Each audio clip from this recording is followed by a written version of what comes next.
Graça e paz, queridos irmãos, um ótimo dia a todos, uma ótima semana. Hoje, segunda-feira, 10 de junho de 2024.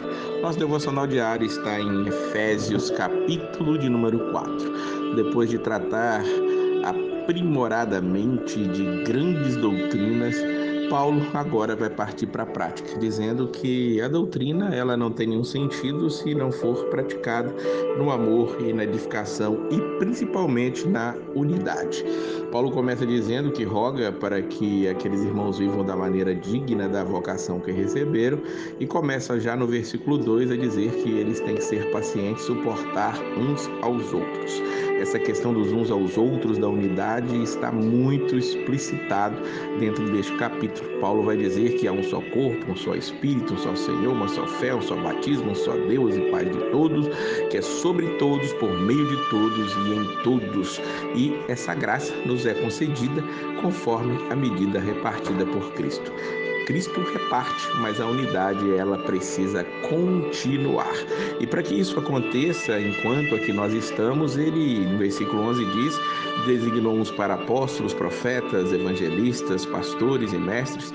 Para quê? Para preparar os santos para a obra do ministério, que o corpo de Cristo seja edificado, até que todos alcancemos a unidade da fé. Perceba que nos são dados aqueles que nos direcionam, aqueles que nos ensinam, até que nós alcancemos a unidade da fé.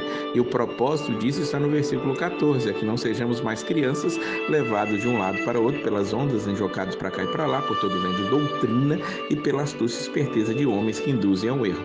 Ou seja, esses que são líderes da igreja, esses são aqueles que ensinam e devem fazer com que as pessoas fujam de falsas doutrinas, que não sejam levados em redor por elas. Infelizmente hoje os próprios líderes, muitos têm levado as pessoas a doutrinas enganosas, mas que nós possamos estar nos aprofundando na palavra cada dia para ensinar.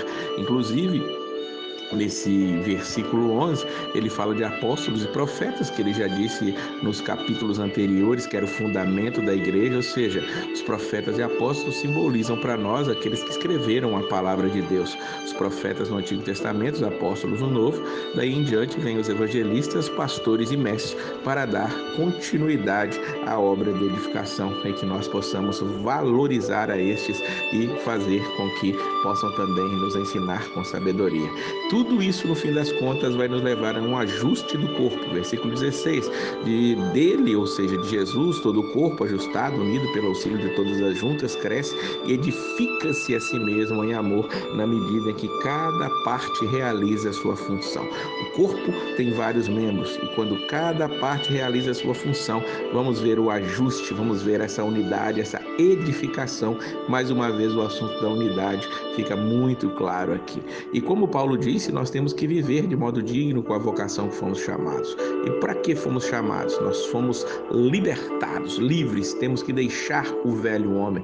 Ele usa aqui uma questão como se nós tivéssemos uma vestimenta assim. Versículo 22, quanto antiga maneira de viver vocês foram ensinados a despir-se do velho homem. E no 24 ele diz a revestir-se do novo homem, criado para ser semelhante a Deus em justiça e em santidade, provenientes da verdade. E agora ele vai começar a deixar muito claro para nós como deve ser a maneira de viver.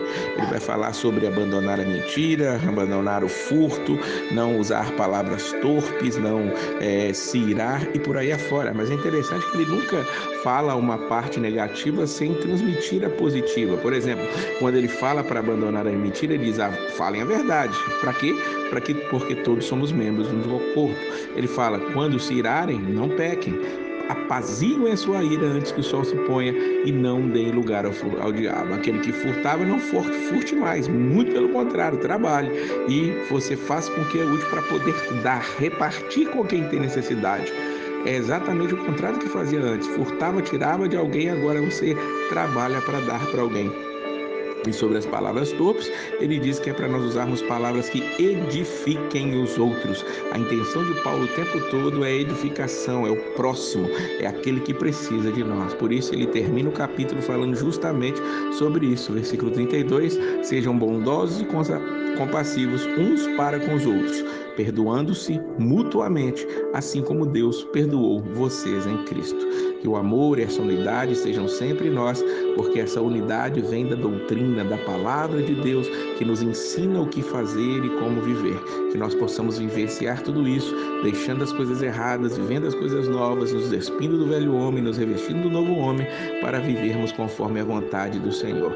E que sejamos aqueles que são realmente os representantes de Cristo aqui nessa terra. Que Deus abençoe a sua vida, uma ótima semana e a paz do Senhor.